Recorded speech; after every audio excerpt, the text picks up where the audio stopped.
Hello, and welcome to the first episode of I'm making this up as I go, so bear with me. Okay, so we are here in Davinci Resolve today. Last couple of videos I posted, folks have been asking about color grading breakdown. I'm hesitant to call any of this a tutorial because I'm not a professional colorist, just sort of like make this stuff up as I go. And likewise, a lot of the heavy lifting on these grades that I've done here for film emulation is by these power grades that I'm using. So I'll go into details on those. But so in here, let's take a look now in Davinci Resolve. So again, these are the FilmUnlimited power grades by Juan Malara. So I purchased these last year and I've been very happy with them. Several reasons. One is that it gives a good look. They're very flexible. And also just that it gives you the option to not have that sort of like overly sort of like vintage nostalgic vibe if you don't want that, which I like. Sometimes I feel like it can be a little bit overdone.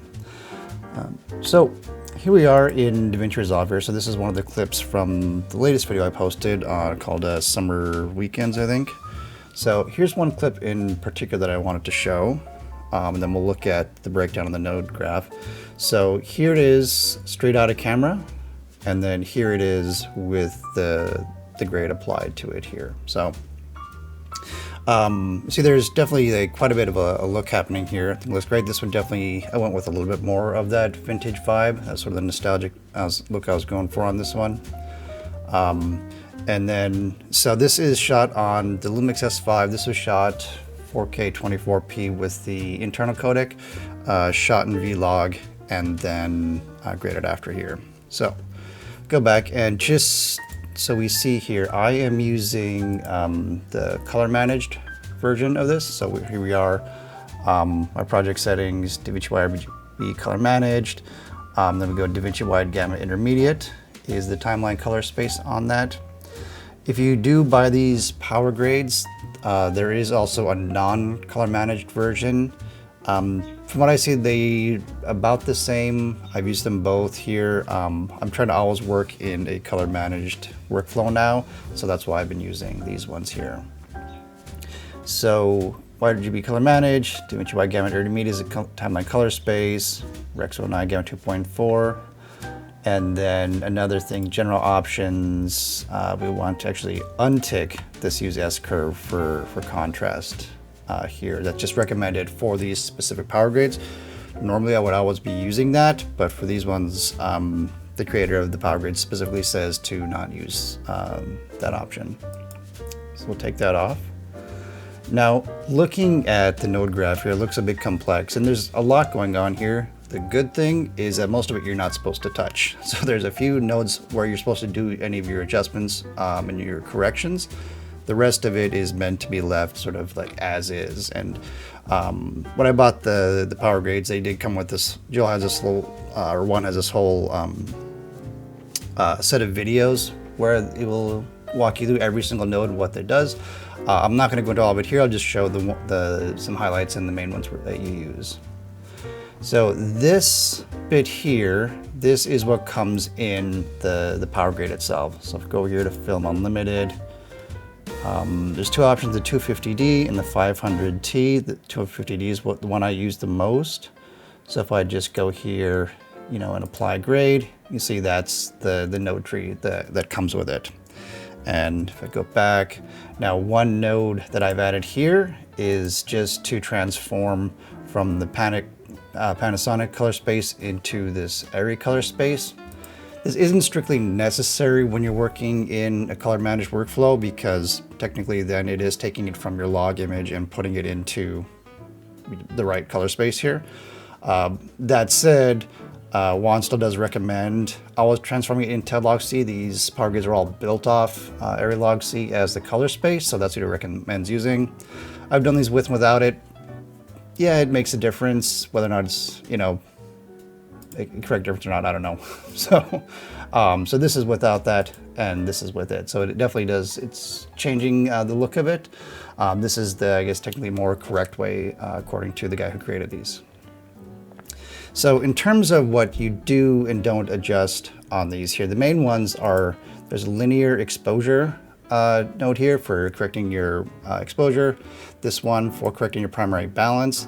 The rest of these are like this 3x3 matrix, this gamma mapping, this whole bit here, as well as like these whole bits. You're really supposed to either just turn some of them on or off, but not really adjust any of the settings in them, which is nice because it really simplifies the workflow on this. So in here, what I've done is just, if I go into panel here, made exposure adjustments in the gain wheel. So the reason this says linear exposure is the gamma in this is set to linear. And so that puts it, the only control you're going to use in here is the gain wheel and adjust it again in a linear fashion. So as opposed to more like an S curve. And this is really a great way to adjust your exposure. And in fact, I've started using this technique even when I'm not using like the film emulation here. And then so we'll turn that off, see what that one's doing. So here I basically just like brought up the exposure a little bit.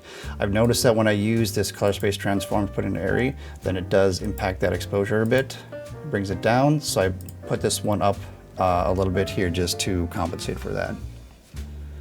And then in the exposure balance here, I think it just, you see, I just cooled it down a little bit and then added in just a touch of green in the tint. So if we turn that one on or off, not a whole lot happening there, but the image was already quite warm. And so then I turned this one off just to balance it a little bit. So if you see that this one's 3x3 matrix, this is what's really doing a lot of that, putting it into the sort of like film sort of color space here. It'll explain a lot better. I'm not quite sure what it's doing. And then this low desaturation, so this desaturates the shadows a little bit. This emulates saturation of the 250D film stock. Same with the hues and the luminance here. There is a node to do sharpening here. There is another one for film blur. So now when I talk about the sort of like the nostalgic sort of vibe on some of these, a lot of it is this film blur. So it sort of like degrades the sharpness of the image a little bit to make it look like it was shot on like an older camera, older lenses or something, or like a 8mm or 60mm film stock. So we turn that off, should probably go full screen. See a little bit of blur, that's what they turned on, off, on. So just blurring the image a little bit and giving you more of that sort of nostalgic feel. And this one, again, I chose to use this node. Normally I don't, because I don't really want that overly vintage look. So now if we go into, oops, didn't mean to play that. So back up a little bit here. And this film curve, this is what's doing the contrast curve that's sort of similar to film. Again, don't need to touch that. This highlight roll off is one to give a little bit of extra like roll off to the highlights here to soften how that goes. I generally turn that one on, so we turn that on and off. You see what that's doing here. It's just bringing down the curve of the highlights here. And then there is the grain node. So straight out of the box, the grain in here, it's pretty heavy. It's emulating like I think a 8mm, maybe 16mm film grain rather. It's a bit much for me, so what I usually do is just go to the, actually this is the default one that he has. Let's go to full screen. Put that on, that's film grain off, film grain on. So you can see there's quite a bit happening here. Normally what I do on all my videos is I just put this to like the 35mm 400T. That's the one that I like. It's just enough to sort of like show up, but without being like sort of like overly present in the video or in the final product. But for now we'll leave that on. And then, so one thing you'll see here, there's these nodes here that are turned off for corrections. These are where you're not in the linear space anymore or anything. These are where you can just do like normal like corrections. If you wanted to put on a power window, for example, you would do it in these correction nodes, or if you needed to do any sort of, offset or corrections to like, the colors or something as resulting of what's happening here. Likewise, there's also another adjustment node down here. But then this here, the 2383 LUT, so this is one that comes in here to give it more of the 2383, the Kodak print film look here. So you see, turn that on, full screen, what that one's doing. So again, so there is a LUT that's included. There's actually several LUTs, different options that you can choose from that are inside here. he has one that's just one that's balanced for like Rec 709, one that's changes like middle gray, and then one that has like a 0 black level. So if you go right click on that, go to LUT, Film Unlimited, and then he has these different options for the non-color managed, and this is the RCM is the resolve color management. So in here then I'm just using the Rec 709 finished, which is the one that comes with it, and he has a whole breakdown of what each one of these LUTs is, and but I usually just keep it on that one. And then tints, so this is, I guess, yeah, just changing some of the tints to, again, for their emulate the film. And then you have this 2383 tints, which is sort of a companion to this guy here. And so this is one where I sometimes use it, I don't. It really gives quite a bit of, puts a lot of blue into it, which gives, again, some more of that sort of like vintagey film vibes. Sometimes I use it. In this one here, I'm not, because this is with it on, that's with it off. I wanted that sort of like warmer look. And likewise, then there is also this guy here, this D55. So the codec is the D50, 55, and D60 based on the daylight balance of it. He said this one is not really to be used for like white balancing your image per se. It's more just about like, after you get your image corrected and balanced, then it's about putting on to give it more of this sort of like, you know, warmer vintage vibe here. And there's another node in here which is called Gate Weave, and so this, what it does, it adds a little bit of almost like jitter to emulate, like sort of like the rocking of the film going through the cassette. I don't use it, but that's what that one does. And then in here you have these three options. There's a 250D base, and so this again is similar to like the tints here. So there's two options. You can either do like just the base one, or you can do one that emphasizes more in the high and then one in the low. So if we turn these on, we take a look at that. Again, it's going to put a little bit more blue into the shadows, I think, if I remember correctly, is what it's doing. I usually just go with the 250D base here. And yeah, that's it. So that's what I like about it. There's a lot happening there, but there's not a whole lot that you really have to do with it. And if we look at just turning off the ones that I had made adjustments on, it was just those guys here. And so we look at that, that's straight out of camera. That's just with just applying the power grade by itself, just right there.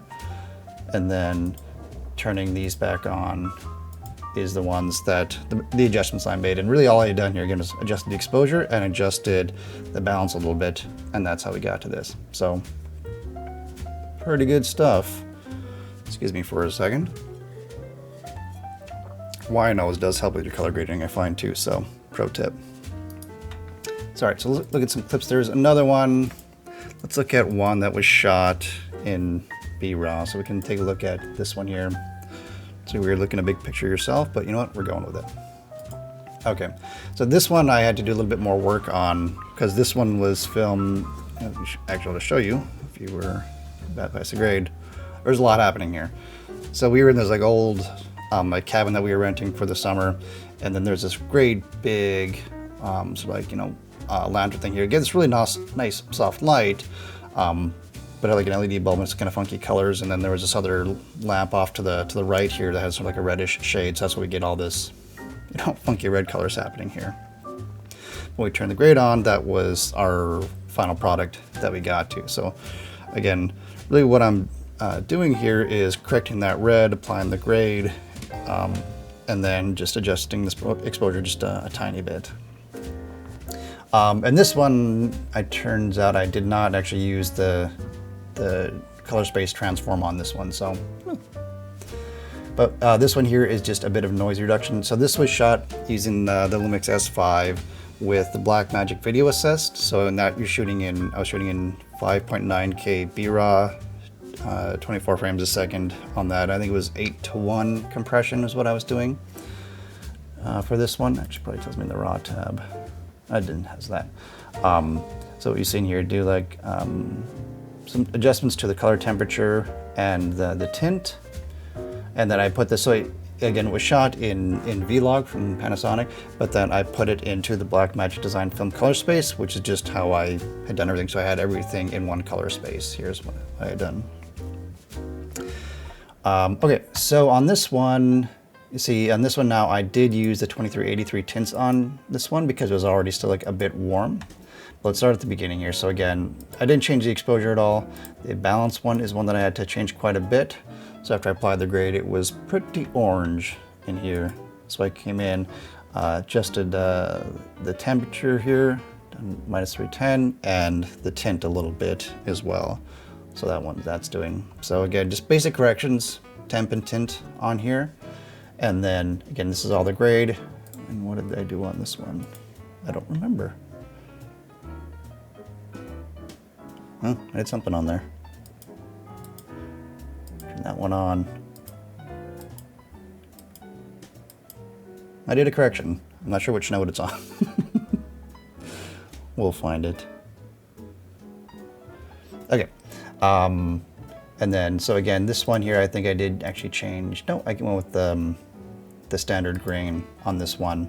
And then here I did use the 2383 tints and the D55 white point again. So we turn, oops, the two of these, we turn those two off, full screen. See what those are doing. So that's with them on there. So turning this on really helped with just that sort of like, warm light that was coming both from the lamp, but also bouncing off of this, old faux wood paneling that was behind me here too. So off, on. There we go. Yeah, and then so that's it. So it is nice to not have to actually spend a lot of hours color grading on this stuff, because this thing is really doing the bulk of it for you already, which is nice. All right, so let's look at one more clip here and let's see if we can actually try to rebuild a grade using some free resources. So in here now, all right, so let's grab still that and then let's reset the grade and then go to my LUTs tab here. So CKC, this is Cullen Kelly Color. Highly recommend checking out his channel. His colorist does excellent work. Also has some fantastic tutorials on his channel. And then if you sign up for his newsletter, then you get this this asset pack here, which has got some different LUTs and some other things in there that you can use. And one of them is this 2383 LUT here. That's intended to be used in the Davinci wide gamut color space. So it says DWG to DWG, so it means you're supposed to be in the Davinci wide gamut color space. So it takes that in, it puts that out, and then which is just a long way of saying use it in color managed space. So anyhow, so what we're going to do is we're going to try to use this LUT, which you can get for free, and then do some other tweaks to try to see if we can get closer to that film print emulation without purchasing those other power grades. All right, so let's create a couple different nodes here. It's generally best to put your LUTs closer towards the end of your node tree, and then just do your adjustments below that. So let's turn that on. So we can already see right there, full screen. It's already doing quite a bit now. So it's a little bit more color saturation. Looks like it's changing our tints a little bit. So already straight out of camera to with just that LUT, it's looking pretty good. So I think from here down, what we might want to do is essentially maybe warm it up just a touch, add some film grain, and we're well on our way. So let's come into here. So let's go here, and why don't we just, all right, so let's just warm it up just a touch here. That's looking pretty good. Off, on, off, on. I like that. Maybe just a touch more. Oops, that's the wrong one. Maybe just a touch more. That's looking pretty good. And then what's coming down here, let's put our film grain on there. So film grain. And again, on this one, I'm going to go with actually, let's go with the 16mm on this one, because it's similar to what it is with those other power grades. All right, let's turn full screen. So you can see right now using the 16mm, that's pretty heavy grain there, so that's more than I would normally go with, but in this case, I think it's working fine. So So turn that on. And then from here, it's looking pretty good. So actually, why don't we go to our stills here, and why don't we play this now? So that's what we have, what we've done here. That's the only one. So you can see there'll be some differences. There's a lot of yellow in here. We can tweak the saturation a little bit. I think we might be a little too saturated, and then we can work on that. So let's turn that off. So what you want to do is, so again, one of the things that power grade is doing is it's changing the contrast curve and making it more like film would be.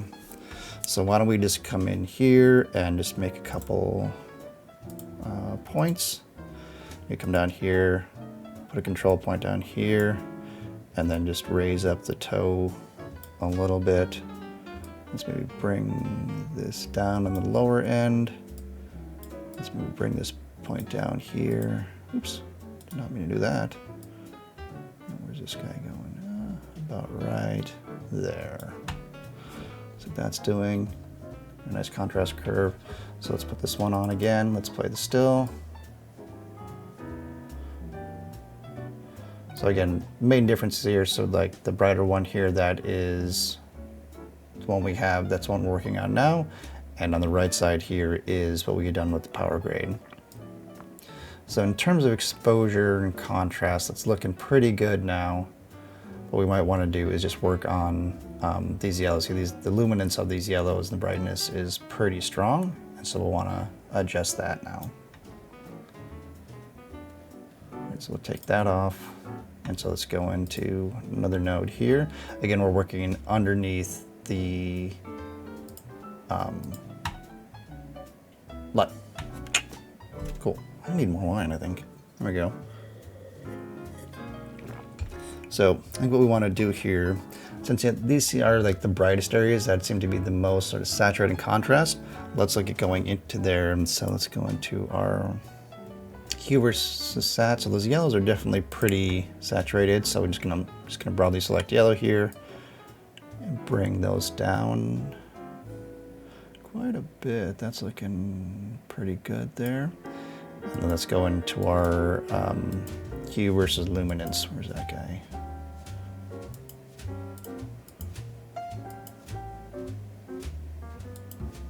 There we go. And let's go on those yellows again. And let's just bring the luminance of those guys down. Oh crap, I was doing it on the LUT node. All right. Forgot to go back. Well, that's right, we can just clear those. Okay, idiot move. All right, so go back to this other node here. And then let's go to our hue versus luminance. Click on the yellows, bring the luminance of those down. Is that guy still on here? No, I think we redid those. Cool, let's go back here. Then go into our hue versus saturation. And let's bring that down a touch. There we go. That's looking quite a bit better. So turn that off. That's before, that's after. All right. Well, memory card's about to run out, so I hope this was helpful. I will see you later, maybe next time. I'll do another one. Bye.